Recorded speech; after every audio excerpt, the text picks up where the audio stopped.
નમસ્કાર, anchor veg ન્યૂઝમાં આપનું સ્વાગત છે. વડાપ્રધાન નરેન્દ્ર મોદી દ્વારા ગત 25મી ફેબ્રુઆરીના રોજ ઉદ્ઘાટન કરવામાં આવેલ ત્યારે દ્વારકાનો સુદર્શન સેતુ બ્રિજ કેવો હતો અને અત્યારે કેવો થઈ ગયો છે. ઓખા મેઇન લાઇન અને બેટ દ્વારકા ટાપુને જોડતો આ પુલ જે સુદર્શન સેતુથી ઓળખાય છે, જે બ્રિજનું ઉદ્ઘાટન કે જે વડાપ્રધાન નરેન્દ્ર મોદીના હાથે કરવામાં આવ્યું હતું, જ્યારે આ પુલને આખું ઝગમગ કરીને ચમકાવવામાં આવ્યો હતો. પરંતુ આ બ્રિજની ચમક હવે ક્યાંક ફીકી પડી હોય તેવું જ લાગી રહ્યું છે. આ સુદર્શન સેતુ બ્રિજ કે જે 2320 મીટર લાંબો અને 27.20 મીટર પહોળો, આ સેતુનો 900 મીટરનો ભાગ કેબલ સ્ટેન્ડથી ઊભો કરવામાં આવ્યો છે. પુલ નિર્માણ પાછળ 956 કરોડ રૂપિયાનો ખર્ચો કરવામાં આવ્યો હતો, પરંતુ આ કરોડો અબજો રૂપિયા જાણે પાણીમાં ડૂબી ગયા હોય તેવું જ લાગી રહ્યું છે. 5 જ મહિનામાં બ્રિજના સળિયા દેખાવા લાગ્યા. આ બ્રિજના હાલમાં પોપડા ઉખડવા લાગ્યા છે. આટલા રૂપિયા ખર્ચ્યા તેમ છતાં બ્રિજનું કામ નિમ્ન કક્ષાનું થયું હોય તેવું જ લાગી રહ્યું છે. હજી પણ જો તંત્ર નહીં જાગે તો મોરબી બ્રિજ જેવી દુર્ઘટના થતા વાર નહીં લાગે તેમ લાગી રહ્યું છે. બ્રિજમાં રસ્તામાં સળિયા દેખાવા લાગ્યા છે, તો ક્યાંક બ્રિજમાં જે જોઈન્ટ આપવામાં આવ્યો હોય તે જોઈન્ટ પણ ખુલી ગયા છે, જે ફોટામાં દેખાય છે. આ તો કેવા પ્રકારનું કામ કોન્ટ્રાક્ટર દ્વારા કરવામાં આવ્યું છે? ગુજરાતમાં અનેક બ્રિજ બનાવવામાં આવ્યા છે, તે બ્રિજની કામગીરીને લઈને સવાલો ઊભા થયા છે. ત્યારે હવે આ બ્રિજની જે પ્રમાણે કામગીરી કરવામાં આવી છે તેની ગુણવત્તા જે જોવા મળી રહી છે તેને લઈને કોન્ટ્રાક્ટર સામે કોઈ પગલાં ભરવામાં આવશે ખરા? અને જે પ્રમાણે આ બ્રિજનું કામ અબજો રૂપિયાના ખર્ચે કરવામાં આવ્યું છે, ત્યારે જે નિમ્ન કક્ષાનું કામ થયું છે, ત્યારે આ બ્રિજના કામમાં પણ ભ્રષ્ટાચાર મોટા પ્રમાણમાં થયો હોય તેમ લાગી રહ્યું છે. ત્યારે હવે આ ભ્રષ્ટાચારની તપાસ કરવામાં આવશે ખરી?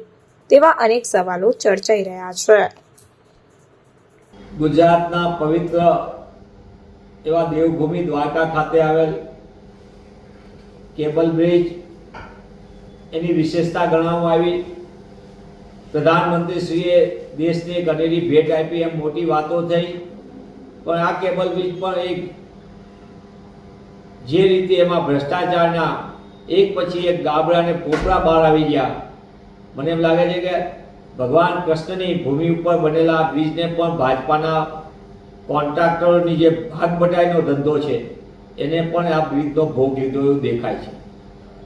ભાજપાની જે કમિશનખોરી ખેલ છે અને સરકારના મળતિયાઓને જે રીતે કોન્ટ્રાક્ટ આપવાનો 980 કરોડ આસપાસનો, અને એ કોન્ટ્રાક્ટમાં 6 મહિના બ્રિજને હજી થયા નથી, ત્યાં આની હાલત પણ આપણે જોઈએ છીએ કે એક જ વરસાદની અંદર તેમાં મોટા પાયે પોપડા અને એના રોડ દેખાવા માંડ્યા છે.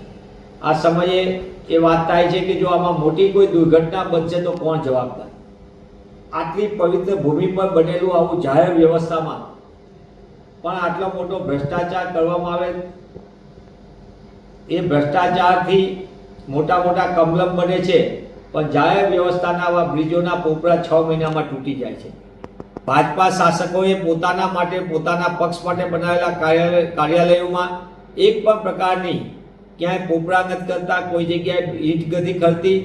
અને બીજી બાજુ પ્રજાના પરસેવામાંથી, સરકારી તિજોરીથી બનેલા કરોડો રૂપિયાના ખર્ચે આવા બ્રિજ હોય કે બીજા બ્રિજો હોય એ ગમે ત્યારે તૂટી પડે. આ સરકારની નાકામીનો નહીં પણ સરકારના ભ્રષ્ટાચારનો ઉત્તમ નમૂનો છે. ત્યારે હું આપના માધ્યમથી માંગ કરું છું કે દ્વારકા ખાતે બનેલા બ્રિજના કોન્ટ્રાક્ટરોના ભાજપા સાથે કેટલા ટકા કમિશનમાં ગોઠવાયું હતું? દ્વારકા ખાતે બનેલા બ્રિજમાં 40% કમિશન લેવાનું હતું, 30% હતું કે 50% કમિશન લેવાનું હતું? આખા ભ્રષ્ટાચારની સાંઠગાંઠમાં આ કોન્ટ્રાક્ટર સામે વ્યાપક પ્રમાણની ફરિયાદ હતી, તો એને શા માટે આ કોન્ટ્રાક્ટ આપવામાં આવ્યો? કોના કહેવાથી આ કોન્ટ્રાક્ટ આપવાનો છે? પ્રધાનમંત્રીશ્રીએ જેનું ઉદ્ઘાટન કર્યું એવી દેશના જ્યાં જ્યાં ઉદ્ઘાટન કર્યા એવી અનેક જાહેર વ્યવસ્થા, એ પછી રોડ હોય, એરપોર્ટ હોય કે પછી આ દ્વારકાનો બ્રિજ હોય, આ બધાને જે રીતે ભ્રષ્ટાચાર સામે આવે છે ને જે રીતે એમાં પોપડા ખરે છે, ક્યાંક ખાડા પડી જાય છે, ક્યાંક બ્રિજ તૂટી જાય છે, ક્યાંક એરપોર્ટની છત પડી ભાગે છે, આ બધા પાછળ જો કાંઈ પણ જવાબદાર હોય તો ભાજપાના ભ્રષ્ટાચારના બેંગુન નમૂનાઓ એક પછી એક સામે આવે છે. ત્યારે આની સંपूर्णपणे पारदर्शक तपास થવી જોઈએ. खबरों के लिए चैनल को सब्सक्राइब कीजिए।